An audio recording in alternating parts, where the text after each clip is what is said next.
O São Paulo Futebol Clube ele segue surpreendendo e nesse mercado da bola que ele foi tão surpreendente, tão bom mesmo, contratando jogadores de bola, ele segue ainda na busca por um ponta direita e eu quero falar sobre aquele time do Santos que quer agora ter o Ferrarese. Deixa eu atualizar de tudo que tá rolando entre São Paulo, Santos e Ferrarese e também o jogador do presidente. É isso mesmo que nós estamos ouvindo. O último jogador do presidente que teve foi Lugano com Portugal.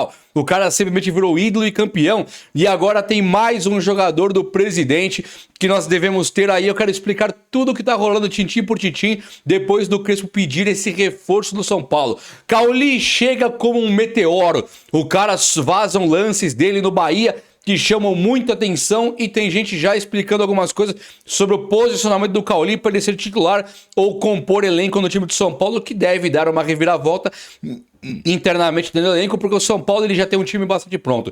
Quero atualizar de tudo, renovações no São Paulo, teve contrato assinado, sim, a coisa ficou muito boa pro lado do tricolor paulista. Vem comigo então, chega nesse like aí para nós falarmos sobre tudo que está rolando no Tricolor Paulista hoje. Todas as últimas notícias do São Paulo agora. Vamos juntos? Também comigo, faça parte desse time que só cresce. Eu faço muita questão de ter você por aqui. Quero te lembrar antes que esse vídeo aqui é um oferecimento de TV Fãs. TV Fãs, que é top demais, é onde você consegue assistir aos jogos. Quer assistir Libertadores quando começar, Sul-Americana quando começar e Copa do Brasil? É na TV Fãs. Acompanhar o Brasileiro agora, tudo junto, todos os jogos rolando e também os regionais como o Paulistão, TV Fãs. Quer assistir alguns conteúdos como filmes tops? Tem na TV Fãs e seriados também. Tem toda a qualidade, praticidade que você pode querer e o conteúdo para criançada, filmes e séries infantis, muito top mesmo. Primeiro comentário fixado e no QR Code que você vê aqui na tela, você consegue acessar direto para conversar com eles por WhatsApp, para se cadastrar ali para conversar e fechar TV Fãs. Top demais! Valeu, TV Fãs, tamo junto. Olha só, o São Paulo então, ele soltou o Cauli ali como uma compra, né? Uma compra que a priori, num primeiro momento, fala-se que 15 milhões é um valor, tá? Nada a ver. 15 milhões muito baratinho, falei antes e vou falar de novo. O cara vai competir com o Gerson do Cruzeiro, com o Paquetá do Flamengo, com o Maurício e com o Andréas Pereira lá do Palmeiras. É muito jogador que custaram verdadeiras fortunas e o Cauli ele vem pro São Paulo por 3 milhões por empréstimo. E se o São Paulo quiser comprar, se ele passar nos testes, se ele agradar, o São Paulo tem que pagar mais 12 milhões. É um valorzinho bem simbólico. Eu falei também sobre aquela questão do Cauli dando o treino ali, o Rogério Ceni dando treino no Bahia, fazendo aquele famoso bobinho, que a bola vai, tem que tirar e tal. O Cauli, a bola chega nele e já mete uma letra, quase que um lançamento alto. O cara devolve pra ele, viu o marcador, ele dá um chapéu de calcanhar. Os caras do Bahia, a reação é impressionante, os caras incrédulos. Nossa, Cauli, o cara é monstruoso. E chegou no São Paulo, foi apresentado, tá aqui no Tricolor Paulista e é nosso. O que pega sobre o Cauli é o posicionamento dele. Alguns colocando que ele vai ser meia do São Paulo, outros colocando que ele pode jogar com o Luciano, o Caleri, Lucas Moura, porque ele seria um segundo volante.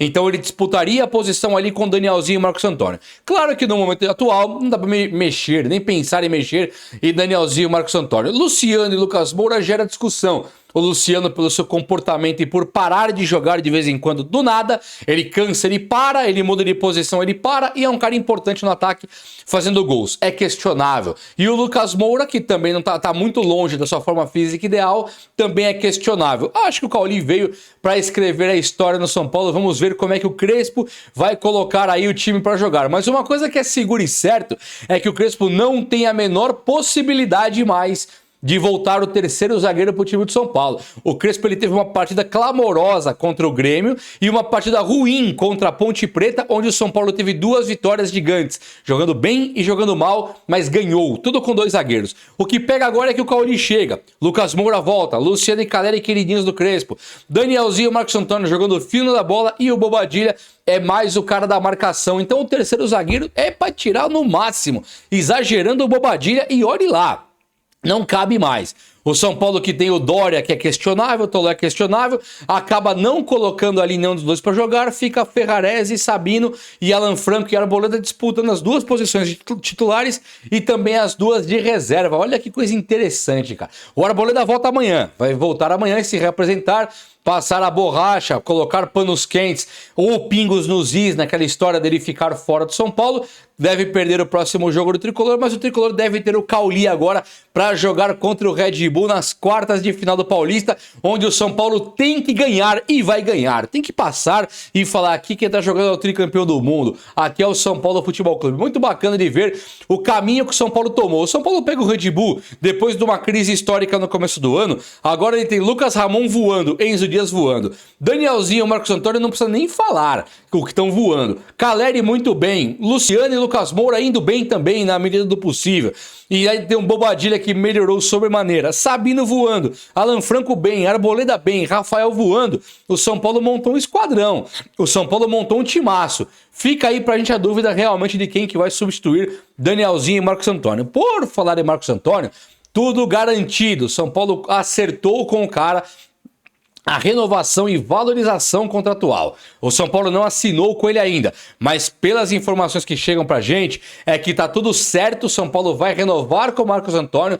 Essa renovação prevê um reajuste salarial, o cara vai ganhar mais. Tem também aí um prazo maior de contrato, então ele vai ficar com o São Paulo mais tempo, até 2030, são 4 anos de contrato, e tudo isso vai a favor do jogador. O que vem a favor do São Paulo é a multa rescisória. O São Paulo tem o jogador assegurado ali no São Paulo, e a multa rescisória é gigantesca. Então, 2 pontos. Primeiro, quiser levar e pagar a multa, o São Paulo ganha a fortuna. Tá lindo. E se não quiser vender, o São Paulo pode fazer valer a multa e falar: eu não vendo, tem que pagar a multa. Então, pode ser que o São Paulo segure o Marcos Antônio por 4 anos e afaste de uma vez por todas essa babação que tá em cima do cara vindo lá do Flamengo e de alguns outros lugarzinhos mais também que da Europa, que daqui a pouco vai começar a pipocar proposta pro nosso craque Marcos Antônio.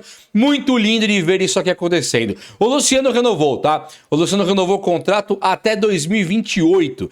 Então ele já teria o contrato em 2026, finalzinho, renovou até 2028 e pode ficar até 29, tendo ali umas cláusulas de bater meta e coisa e tal. Então o cara também, 27 ele renovou, ficaria até 28. É uma coisa assim absurda, um contrato gigantesco para um jogador que para muitos é bem importante. Vamos torcer pro Luciano aí dar certo no São Paulo e que ele tenha finalmente uma trajetória bonita, vendo agora Rui Costa, Macis, Rafinha, o comando, vendo ali o Crespo, sua comissão técnica, Lucas Moura e Caleri. Não é um cara que vai ficar peitando todo mundo, sabe? Então vamos torcer para ele finalmente entrar nos eixos e servir pro São Paulo só para fazer gol. Se ele for um cara só para fazer gol, sem egocentrismo, sem mimo, sem a folga, sem aquela empáfia toda e sem dar autonomia para ele folgar, sendo só um jogador, acho que passa a ser um cara bem interessante, um cara bem importante pro São Paulo. E de novo, critiquei muito contra a Ponte Preta aquele gol irresponsável que ele perde. Agora, não vou voltar atrás. Acho que a renovação foi correta e quero mesmo ver mais do Luciano sendo importante e principalmente campeão pelo São Paulo, coisa que ele ainda não foi. Ele foi campeão, mas não como protagonista, não jogando, não como estando ali no São Paulo de verdade. Uma coisa que tá pegando no São Paulo aqui é a troca do Ferrarese. O São Paulo teve no começo do ano o Ferrarese podendo sair para o time do Botafogo. O São Paulo com o Botafogo quase que tudo certo para bater um rolo no Ferrarese, onde o São Paulo traria Savarino, Vitinho, Marlon Freitas. Tinha vários jogadores que estavam ali na pauta numa discussão entre São Paulo e Botafogo, onde o Botafogo queria Pablo Maia e também o Ferrarese. Acabou que o Botafogo desistiu de tudo. E o que pegou demais mesmo foi que o São Paulo ele não conseguiu mais usar efetivamente Pablo Maia e Ferrarese. O Pablo Maia é um jogador que ele caiu muito de produção e o Ferrarese é um jogador que o São Paulo mal tem utilizado. Então o Botafogo deve estar olhando hoje e pensando: desviei de uma bala, de um problemaço, e pode até ser. Agora, nada muda que o Ferrarese é um jogador de valor no mercado. O Ferrarese, inclusive, ele teve agora a sondagem do Santos. Quando o Santos sondou o Ferrarese, ele também coloca que ele não quer envolver dinheiro numa possível contratação do Ferrarese. Seria Alisson e também o Ferrarese, onde o Santos ele tem um interesse. Se o São Paulo ele realmente quiser jogador, lá no Santos tem vários que o São Paulo pode puxar, como por exemplo o Roleiser, Zé Rafael e até mesmo o João Schmidt. São jogadores ali que no São Paulo cabem. Pensa comigo, nós não temos hoje um primeiro volante de extrema qualidade e unanimidade. Pablo Maia caiu muito, Alisson vai embora, Bobadilha é segundo volante, tá quebrando um galho. E tem os caras da base. Uma unanimidade. Nossa, arrumei o primeiro volante monstro. Não, não arrumou. O Danielzinho e o Marcos Antônio são segundos volantes. Esses são unânimes. Esses são monstro. Então se o São Paulo traz pra cá um Rolheiser, cabe no lugar do Bobadilha. Traz um Zé Rafael, cabe no lugar do Bobadilha. Se traz do nada um João Schmidt, é a posição exata que o Bobadilha tá fazendo hoje. Então, não tô pensando que o São Paulo tem que mandar ele embora. Não, mas é que o caso é que o Santos querendo tanto o Alisson como também o Ferrarese, nós temos 2 por 1. Então o São Paulo pode forçar a barra para trazer um volante do Santos. E isso é muito correto de pensar. O São Paulo hoje, ele monta um time que assim, você fala, mas de volante, nós somos aí a empresa de carro, montadora de carro. Só fala de volante, vamos analisar direitinho. O São Paulo não mudou de curso, não mudou o seu nível quando o Luciano, Lucas Moura e Caleri jogaram. Eles já estavam aqui. O São Paulo, ele de fato muda o nível da coisa quando chega o Marcos Antônio. É comum, né? Era comum ver o São Paulo perder o Marcos Antônio, ele se machucava, o São Paulo que vinha ganhando com o Zubeldia, com o Crespo, para de ganhar simplesmente porque o Marcos Antônio saiu. Então ele é um termômetro muito importante para analisar. Aí chegou o Danielzinho, que aí você não sabe quem é melhor. Todo jogo o Marcos Antônio destoa, joga tudo, e aí o Danielzinho que tá lá do lado também não fica atrás. Destoa, joga tudo, melhor do São Paulo, os caras estão destruindo. Então como é que o São Paulo pode hoje abrir mão desses 3 caras, tanto o Bobadilha como o Marcos Antônio e o Danielzinho, se agora que veio o encaixe? Então eu penso sim que ter volantes, segundos volantes, para suprir a ausência de Danielzinho e Marcos Antônio, quando tiver que rodar elenco, tem uma Copa para jogar, tem um Brasileirão para ganhar, você tem um monte de coisa que esses caras reservas seriam importantíssimos. Então se faz muito mais necessário hoje trazer um volante, que eu também sempre fui contra igual você, do que trazer um centroavante, que ali tem muitos. Trazer um ponta, ali tem muitos. O São Paulo, inclusive, ponta, ele tá tentando um ponta direita. Talvez um rolo com o Santos não venha um volante, mas venha um ponta direita, vai saber. O São Paulo está tentando trazer ponta direita até para agradar o técnico Hernan Crespo. Não ficou legal o São Paulo e o Crespo quando o Crespo pediu um volante pro São Paulo. O São Paulo de Harry Macis se firmando ali na crise, ele virou pro Crespo e falou, procure na base. Ali tem jogadores de bola na base. Então o próprio presidente manda o Crespo buscar na base. Então quando eu falo o jogador do presidente, é o próximo volante que surgir. Por quê? Porque o Crespo pediu um cara de fora, a diretoria mandou pegar aqui de dentro. Aqui dentro, internamente, muito se fala de Negrutti, que já está com o Crespo. Aparentemente não agrada tudo isso. Claro que o cara agrada, claro que o cara tá começando, e o Crespo também tem a desculpa para não tê-lo utilizado muito. Agora, quando o Crespo pede volante e não utiliza o Negrutti, começa a ficar uma coisa que levanta uma desconfiança. Será que o Crespo não quer utilizar o Negrutti? Será que o Crespo não conta com o Luan? Porque hoje tem o Luan, o Alisson e o Negrutti. E o Crespo pede volante, dá a entender que nenhum serve, nem o Hugo.